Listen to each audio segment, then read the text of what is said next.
অঞ্জলিস কিচেনে আপনাদের সকলকে স্বাগত। বন্ধুরা, আজ আমি করে দেখাবো পটল ছানা। এই পটল ছানাটা কিভাবে বানাই আপনারা দেখতে থাকুন। প্রথমে আমি 500 গ্রাম দুধ থেকে ছানা বের করে নিচ্ছি বন্ধুরা।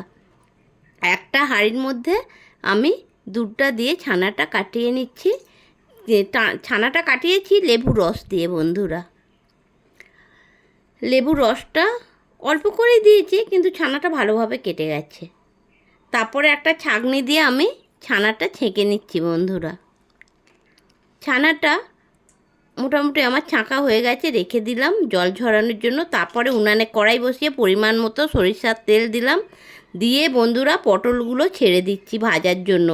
পটলগুলো আমি শুধু খোসাটা ছাড়িয়ে নিয়েছি, আর এপিট ওপিট ভালো করে আমি একটু কেটে নিয়েছি, যাতে করে মশলাটা মিশে যায় পটলের মধ্যে। এরপরে আমি পটলের মধ্যে পরিমাণ মতো লবণ দিলাম, আর দিলাম বন্ধুরা হলুদ গুঁড়ো।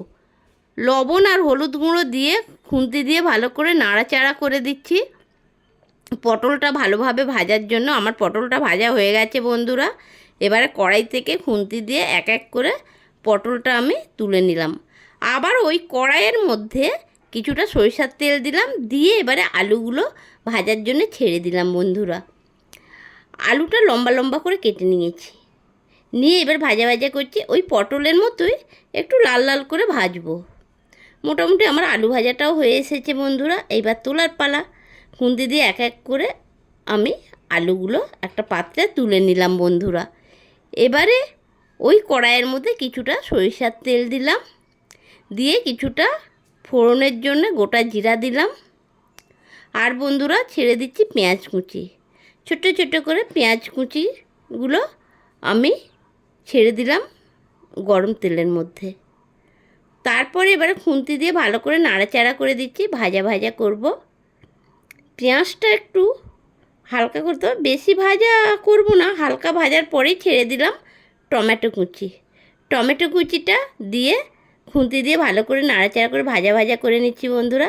কেননা কাঁচা টমেটোর একটা গন্ধ তো থাকে, সেই জন্য আমি টমেটোটা ভালো করে ভেজে নিচ্ছি। যাই হোক, আমার টমেটোটা ভাজা হয়ে গেছে। এবারে পরিমাণ মতো লবণ দিলাম বন্ধুরা। লবণটা একটু কমই দিলাম, যেহেতু আমি ওই পটল ভাজার মধ্যে লবণ দিয়েছিলাম, আলুর মধ্যে একটু লবণ দিয়েছিলাম। তারপরে দিয়ে দিলাম বন্ধুরা হলুদ গুঁড়ো। হলুদ গুঁড়ো দিয়ে দিলাম আদা রসুন বাটা। আদা রসুন বাটা দিয়ে ভালো করে খুন্তি দিয়ে নাড়াচাড়া করে নিচ্ছি বন্ধুরা। এরপরে দিয়ে দিলাম লঙ্কা গুঁড়ো। লঙ্কা গুঁড়োটা দিয়ে ভালো করে খুন্তি দিয়ে কষিয়ে নিচ্ছি, যাতে করে কষানোটা ভালো হয়। এবারে দেখুন বন্ধুরা একটু তেল ছেড়ে দিচ্ছে। এইবারে আমি এর মধ্যে দিয়ে দিলাম সেই যে ছানাটা জল ঝরিয়ে রেখেছিলাম, জল ঝরানো ছানাটা মশলার মধ্যে দিয়ে দিলাম। এইটা এবারে মশলার সাথে ভালো করে কষিয়ে নিচ্ছি বন্ধুরা। ছানাটাও খুব সুন্দর করে কষাবো বন্ধুরা, কেননা ছানাটা যতটা ভাজা ভাজা হবে গন্ধটা আবার অন্যরকম হয়ে যায় বন্ধুরা। খুব স্বাদের হয়, খেতেও যেমন হয়, গন্ধটাও দুর্দান্ত হয়। যাই হোক, এইভাবে আমি মশলার সাথে ছানাটা কষিয়ে নিচ্ছি বন্ধুরা। দেখুন কড়াই থেকে তেল ছেড়ে দিয়েছে যেমন, আবার মশলা ছানাটা উঠে উঠে যাচ্ছে। মোটামুটি আমার কষানো হয়ে গেছে বন্ধুরা।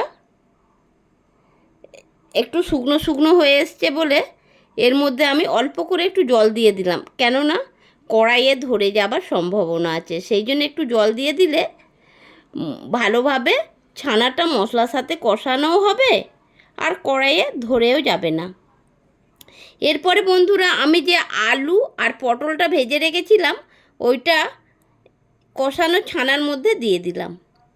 কষানো ছানার মধ্যে দিয়ে এবারে ভালো করে একটু নাড়াচাড়া করে দিচ্ছি।